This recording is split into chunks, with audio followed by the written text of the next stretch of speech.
नमस्कार, मैं नाज़मीन खान और आप देख रहे हैं SPN 9 न्यूज। बिहार में विकासशील इंसान पार्टी के राष्ट्रीय अध्यक्ष मुकेश सहनी के पिता जीतन सहनी की 15 जुलाई की रात को हत्या कर दी जाती है।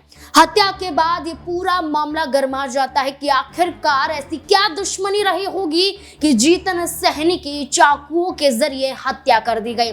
दरअसल जीतन सहनी की बात करें तो वो दरभंगा के एक गांव में रहते थे। अकेले एक घर में रहते थे जो आलीशान तो नहीं था, लेकिन इस घर की दीवारें कहीं ना कहीं जरूरी थी जीतन सहनी के लिए। दरअसल आपको बता दें कि मुकेश सहनी यहाँ पर राजनीति में आए।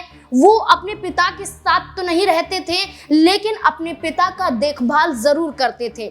उनकी जानकारी लेते हुए फोन के जरिए नजर आते थे या उनसे मुलाकात करते हुए देखे जाते थे, क्योंकि जीतन सहनी का ये कहना था कि वो शहरी माहौल में नहीं ढल पाएंगे और वो अपने गांव में ही रहना चाहते हैं। अब जीतन सहनी का अकेले उस घर में रहना अब उनके लिए गले के फांस तब बनता हुआ नजर आया जब 15 जुलाई को 3 बाइक सवार युवक उनके घर में बरामद होते हैं, दाखिल होते हुए नजर आते हैं। और देखा जाए तो कुछ घंटों बाद वही बाइक पे सवार होकर बाहर निकल जाते हैं। सीसीटीवी कैमरे के जरिए जो फुटेज सामने आई, इसमें यही देखा गया कि 3 लोग थे, घर के अंदर गए, कुछ घंटों बाद घर से बाहर आए। लेकिन जब इस पूरे मामले की जांच हुई तो कई अपराधियों को पकड़ा भी गया। यहाँ पर आपको ये भी बता दें कि SIT टीम गठित की गई है, CBI जांच कर रही है, फॉरेंसिक टीम यहाँ पर जांच करते हुए नजर आ रही है। यानी कि हर तरफ से जांच की जा रही है। आरोपियों को पकड़ा भी गया है और अभी जांच लगातार जारी है कि इसमें कितने लोग और शामिल हैं। जिस तरीके से CCTV फुटेज यहाँ पर सामने आया, इसमें देखा जाए तो 3 लोग थे। ये कहा गया कि यहाँ पर जो जीतन सहनी की हत्या की गई है वो पैसों के लेन देन के जरिए की गई है। दावा किया जा रहा था कि यहाँ पर बयास पर जीतन सहनी ने पैसे दिए थे, जिसके चलते देखा जाए तो यहाँ पर पूरा मामला जब खुलता हुआ नजर आया कि जब उनके आस पड़ोस के लोगों ने ये दावा किया कि और खुद यहाँ पर आरोपियों ने भी दावा किया कि हम यहाँ पर पैसे लेने आए थे और हमने ब्याज पर पैसे लिए थे और अपनी बाइक हमने गिरवी रख दी थी। और उस दौरान देखा जाए तो इससे पहले भी 15 जुलाई की रात से पहले भी इन आरोपियों का झगड़ा उनके पिता के साथ हुआ। अब उसके बाद जब 15 जुलाई को आए तो वो अपनी बाइक छुड़वाने आए थे और उनके साथ फल वाला चाकू था। उन्होंने झगड़ा किया, अपनी बाइक छुड़वाने की यहाँ पर जिद पर अड़े रहे, पैसा ना देने की बात करते रहे और सीधे तौर पर अंजाम ये रहा कि चाकुओं के चलते यहाँ पर उनकी हत्या कर दी गई। इसमें ये भी खुलासा हो रहा है, कांग्रेस पार्टी की तरफ से नेता ने आरोप लगाया है कि यहाँ पर मुकेश सहनी की हत्या की जाती, लेकिन घर पर मौजूद नहीं थे मुकेश सहनी, इसलिए जीतन सहनी को मौत के घाट उतार दिया गया। पूरा मामला अब जांच के घेरे में है और इसी जांच के बीच में तेजस्वी यादव ने भी एक बड़ा खुलासा किया है। क्या कुछ तेजस्वी यादव कहते हुए नजर आ रहे हैं, देखिए जरा। और जिस प्रकार से लगातार बिहार में अपराध बढ़ता जा रहा है, सरकार का इकबाल खत्म हो गया है, माननीय मुख्यमंत्री जी का इकबाल खत्म हो गया है और 2 डिप्टी चीफ मिनिस्टर हैं, डबल इंजन की सरकार है और लगातार बिहार में हत्याएं हो रही हैं, बलात्कार हो रहा है, अपहरण हो रहा है, लूट हो रहा है, बैंकों की डकैती हो रही है और सरकार जो है हाथ पे हाथ धरी बैठी हुई है। सभी लोगों के, मुख्यमंत्री उप मुख्यमंत्रियों के मुंह में दही जमा हुआ है।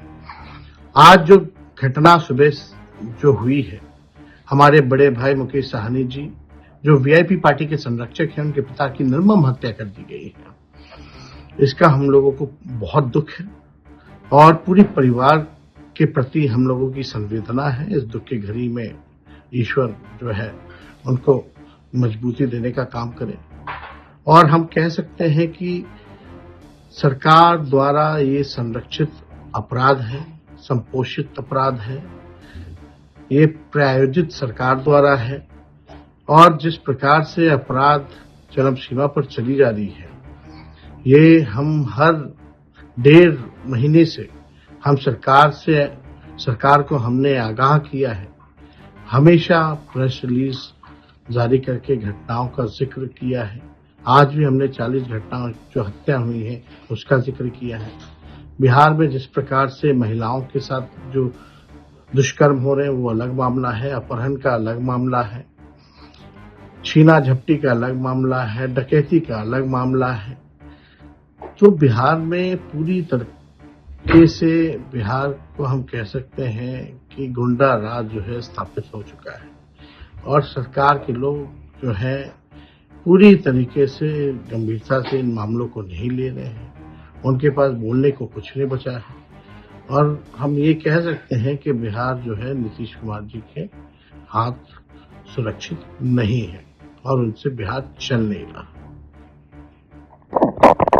तेजस्वी यादव ने दावा किया है कि बिहार में अपराध चरम पर है और आज ये स्थिति है कि दिन दहाड़े लोगों की हत्या कर दी जाती है। तेजस्वी यादव ने नीतीश कुमार की सरकार को घेरा, लेकिन नीतीश कुमार ने मुकेश सहनी से फोन पर बातचीत भी की है और आश्वासन भी दिया है कि जल्द जांच के जरिए पूरी तह तक हम यहाँ पर खंगाल देंगे कि आखिरकार मामला क्या है। लेकिन जो पूरा मामला निकलकर सामने आया है, जो जांच अभी तक हुई है, उसके आधार पर कहा जा रहा है कि सिर्फ और सिर्फ लेन देन ये बड़ी वजह है जिसके चलते जीतन सहनी की हत्या कर दी गई। अब तेजस्वी यादव का बयान, मुकेश सहनी से नीतीश कुमार की फोन पर बातचीत, तमाम आरोप प्रत्यारोप का सिलसिला देखा गया। लेकिन अब देखना होगा कि इस पूरे मामले में क्या नया मोड़ आता है। इस पूरे मुद्दे को लेकर आपकी क्या राय है? कमेंट सेक्शन में अपनी राय जरूर रखें। देखते रहें SPN9 न्यूज़। धन्यवाद।